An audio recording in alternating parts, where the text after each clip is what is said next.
கிறிஸ்துவில் பிரியமானவர்களே, ஆண்டவராகிய இயேசு கிறிஸ்துவின் நாமத்திலே உங்கள் யாவரையும் வாழ்த்தி ஆசீர்வதிக்கிறேன். இந்த நாளுக்கு இந்த தேவன் நமக்கு அருளி இருக்கிற ஜீவ வார்த்தை சகரியாவின் புஸ்தகம் 9ஆம் அதிகாரம் 12ஆம் வசனத்தில் இருக்கிறது.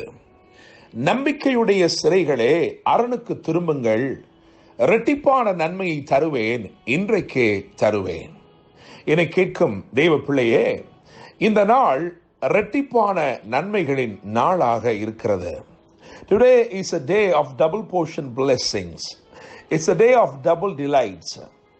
யார் இந்த நம்பிக்கையுடைய சிறைகள்? சகரியா யாரை நம்பிக்கையுடைய சிறைகள் என்று அழைக்கிறார் என்பதை தியானிக்கும்படிக்கு நாம் 11ஆம் வசனத்தை கவனித்தால், அந்த 11ஆம் வசனத்திலே தண்ணீர் இல்லாத குழியிலே அடைப்பட்டிருக்கிற உன்னுடையவர்கள் என்று எழுதியிருக்கிறது. தண்ணீர் இல்லாத குழியிலே அடைப்பட்டிருக்கிற உன்னுடையவர்கள், pit of dryness, pit of discomfort, ஒரு வறட்சியின் குழியிலே அடைப்பட்டிருக்கிறவர்களை குறித்துத்தான் வேதம் சொல்லுகிறது. சிறுமைப்பட்டு சிறைப்பட்டு கிடக்கிறவர்கள், ஆனால் அவர்களுக்குள்ளே ஒரு நம்பிக்கை இருந்தது. அதனால்தான் வேதம் அவர்களை நம்பிக்கையுடைய சிறைகள், prisoners of hope என்று அழைக்கிறது. என கேட்கிற தேவனுடைய பிள்ளையே, நீங்கள் இந்த வார்த்தைகளை கேட்டுக்கொண்டிருக்கிற உங்களுடைய வாழ்க்கையிலே ஒரு வறட்சியின் குழியிலே நீங்கள் அகப்பட்டிருப்பது போல உங்களுக்கு தோன்றுகிறதோ, நீங்கள் ஏதோ ஒன்றிலே அடைப்பட்டு இருப்பது போல, ஒரு சிறுமையின் அனுபவத்திலே, மன கிளேசத்தின் அனுபவத்திலே நீங்கள் அடைப்பட்டு கிடப்பது போல நீங்கள் உணர்கிறீர்களோ, நிச்சயமாக கர்த்தர் உங்களை பார்த்து நம்பிக்கையுடைய சிறைகளை அழைக்கிறார். காரணம், உங்களுடைய நம்பிக்கை வீண் போகாது.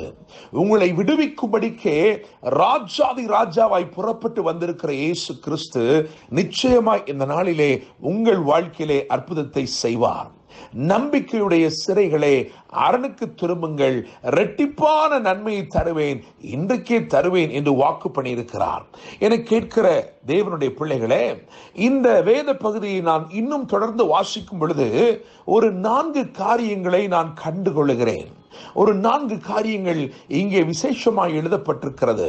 இந்த 4 காரியங்களையும் இன்று கர்த்தர் உங்கள் வாழ்க்கையில நிச்சயமாய் செய்ய போகிறார் என்று நான் ஆழமாய் நம்புகிறேன், விசுவாசிக்கிறேன். 14ஆம் வசனத்தை பார்க்கும் பொழுது அங்கே எழுதியிருக்கிறது, அவர்கள் பட்சத்தில் கர்த்தர் காணப்படுவார்.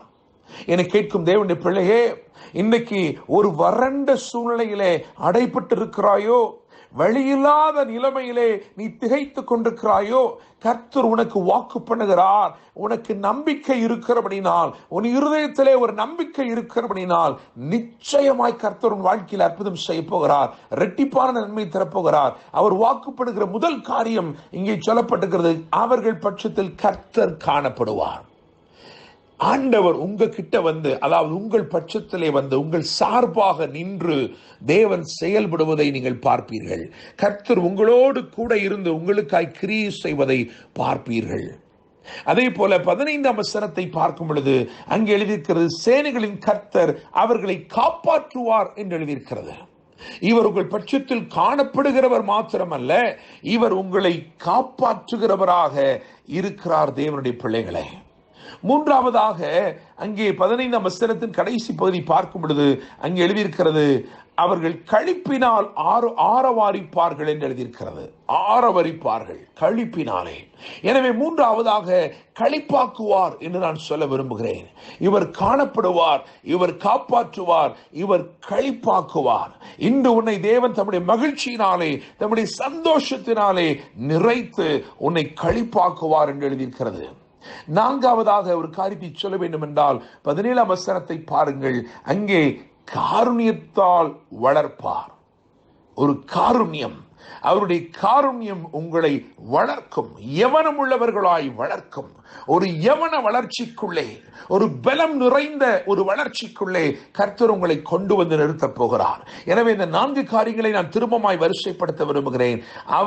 கர்த்தர் உங்கள் பட்சத்தில் காணப்படுவார், கர்த்தர் உங்களை காப்பாற்றுவார், கர்த்தர் உங்களை களிப்பாக்குவார், கர்த்தர் தம்முடைய காருண்யத்தால் உங்களை வளர்ப்பார். தாவீது சொல்லுகிறான் 18ஆம் சங்கீதத்திலே, அவருடைய காருண்யம், உம்முடைய காருண்யம் என்னை பெரியவனாக்கிற்று என்று சொல்லுகிறான். அந்த காருண்ய வளர்ச்சியை தேவன் உங்களுக்கு அருளுவார். என்னை கேட்கும் தேவனுடைய பிள்ளைகளே, இவைகளையெல்லாம் யோசித்து பார்க்கும் பொழுது என்னுடைய நினைவிலே ஒரே ஒருவன் வருகிறான். அவனும் வெறுங்குழியிலே அகப்பட்டவராயிருந்தான். அவன் பேர்தான் யோசேப்பு. அவன் வெறுங்குழியிலே அகப்பட்டவன், அவன் சகோதரரால் வெறுக்கப்பட்டவன். ஆனால் அவனுடைய வாழ்க்கையை தேவன் வித்தியாசமாய் ஆசீர்வதித்து மேன்மைப்படுத்தி அவனை உயர்த்தி அவனுக்கு இரட்டிப்பான பங்கை கொடுத்தார். எசேக்கியேல் 47ஆம் அதிகாரம் 13ஆம் வசனம் சொல்கிறது, யோசேப்புக்கு 2 பங்கு உண்டு என்று சொல்லி.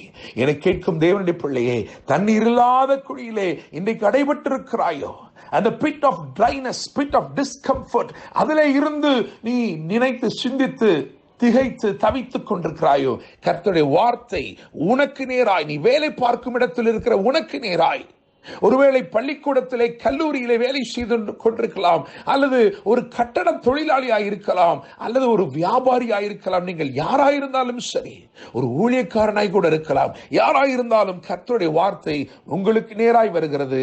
நம்பிக்கையுடைய சிறைகளே, அரணுக்கு திரும்புங்கள், இரட்டிப்பான நன்மையை தருவேன், இன்றைக்கே தருவேன். கர்த்தர் உன் பட்சத்தில் காணப்படுவார். கர்த்தர் உங்களை காப்பாற்றுவார். கர்த்தர் உங்களை கழிப்பாக்குவார். அவர் தம்முடைய காருண்யத்தால் உங்களை வளர்ப்பார். இரட்டிப்பான பங்கு உங்களுக்கு உண்டு. கர்த்தர் தாமே இந்த வார்த்தைகள் மூலமாய் உங்களை ஆசீர்வதித்து மேன்மைப்படுத்தி உயர்த்துவாராக.